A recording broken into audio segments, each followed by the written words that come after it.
ایک کامیاب استاد کے لیے ضروری ہے کہ اپنے دلوں میں یہ خلوص پیدا کریں کہ ہم استاد ہیں، ہمارا مقصد کتاب و سنت کی احیاء، شریعت اسلامیہ کی تبلیغ،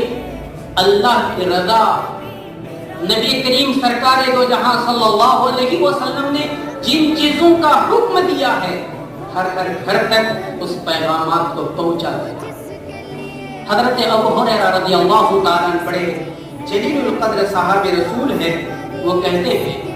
نبی کریم سرکار دو جہاں صلی اللہ علیہ وسلم نے ارشاد فرمایا کہ جس شخص نے اس علم کو حاصل کیا جس علم کو اللہ کی رضا کے لیے حاصل کیا جاتا ہے،